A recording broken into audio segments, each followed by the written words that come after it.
ازيكم؟ يا رب تكونوا بخير واحسن حال. هنعمل مع بعض طريقه التونس بطريقه سهله جدا ومش مكلفه ولا اي حاجه، وطرق جديده حلوه ومش مكلفه. لكن قبل ما ابدا، تعملي لي لايك، تعملي لي اشتراك القناه علشان خاطر يوصل لكم كل جديد انا بقدمه. ويلا بينا نبدا الفيديو بتاعنا البسيط ده الروعه. زي ما انت شايفه هتجيبي بوله وهتضيفي فيها كوبايه من الميه، ميه دافيه عاديه، وهتجيبي معلقه كبيره من الخميره الفوريه، وهتجيبي معلقه من السكر. هتفضلي كده تقلبي فيهم علشان احنا عايزين الخميره تفور معانا. وبعد كده هتجيبي بيضتين،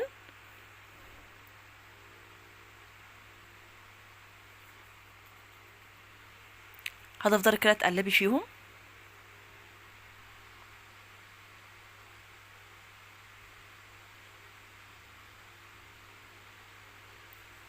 وبعد كده هتجيبي كوبايه من الدقيق، انا عملت كوبايتين.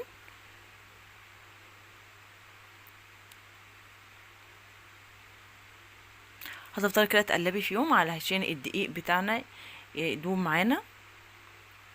انا ضفت اول كوبايه وتاني كوبايه انا بضيفها زي ما انتم شايفين. هتفضلي كده تعجني فيها كده بالراحه. احنا عاوزين كل الملبس بتاعها يكون ناعم زي ما انت شايفه. انا لميتها دلوقتي زي ما انت شايفه.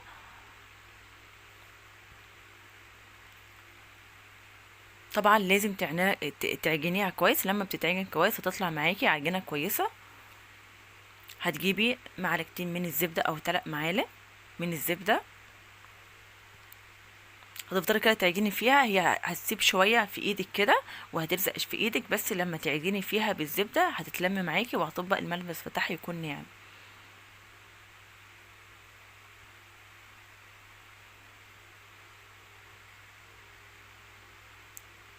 احلى حاجه في الطرق ديت، في الطريقه ديت، اللي هي ما بتاخدش منك وقت ولا بتاخد منك مجهود، على طول تسيبها تخمر وبعد كده تجهزيها في الطاسه على طول. يعني ما شاء الله على الجمال بتاعها وعلى الحلاوه بتاعتها. بصراحه طعمها يعني وجمالها حلو قوي، جميله، وحاجات كده بتعملها لاطفالك، حاجات كده مش مكلفه ولا اي حاجه. هسيبها تخمر لمده نص ساعه. زي ما انت شايفه كميه الخمر بتاعها عامل ازاي. هتطلعي منها الهواء، هتفرديها كده علشان تجهزيها للتقطيع. واهم حاجه تكون العجينه تكون طريه معاكي كده. الملمس بتاعها يكون طري علشان خاطر بتاخدي عجينه كويسه في الحاجه اللي انت حباها. هتقطعي بس ديت عشان تخليها متساويه. بعدين تقطعيها مثلثات كده زي ما انت شايفه. طبعا المثلثات اللي انا قطعتها كبيره، فانا قطعت المثلث 2.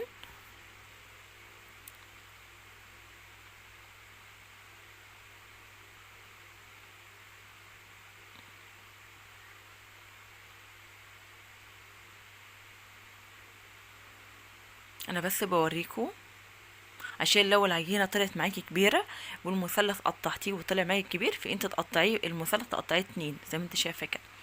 هتجيبي طبعا الطرف الرفيع بالطرف الكبير كده وتلفيه زي ما انت شايفه.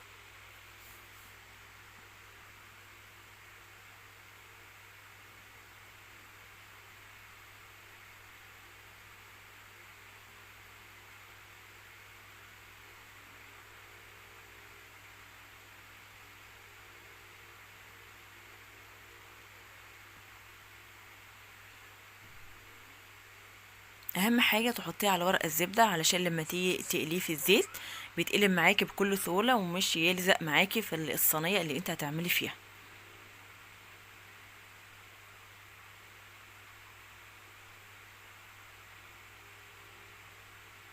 زي ما انت شايفه الشكل ما شاء الله زي ما انتوا شايفين كده دلوقتي. انا طبعا لازم تحط كله على ورق زبده علشان مش يلزق معاكي. وهتجيبي كده الطاسه وهتضيفي فيها الزيت، بس اهم حاجه يكون الزيت سخن. تضيفي كده واحده بواحده، ولا تخلي النار عاليه ولا واطيه، تخليها في المتوسط.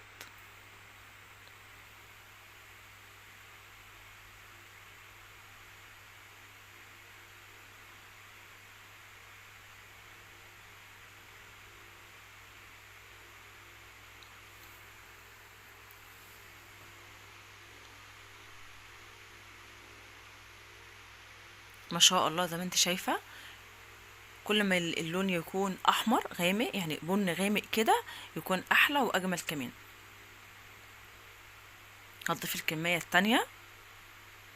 اهم حاجه ما تخلوش النار عاليه ولا واطيه، تخليها زي ما انا قلت خليها هاديه كده بسيطه عشان خاطر مش تحرق ليكي معاكي الدونس اللي انت هتعمليه. طبعا حابه تعملي صغير حابه تعملي الكبير كميه الدونس يكون اكبر شويه مفيش مشكله.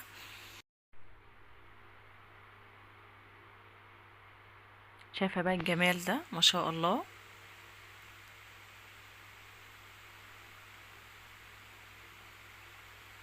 طبعا تكوني انت مجهزه شوكولاته.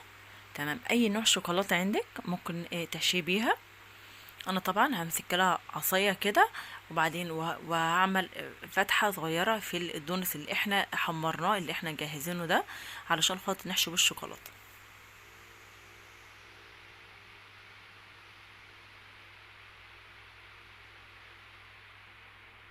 نحشي بالشوكولاته كده زي ما انت شايفه.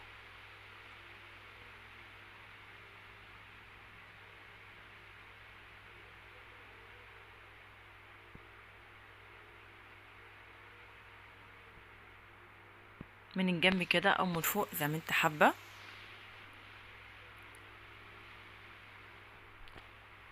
هتحشيه بقى ما شاء الله.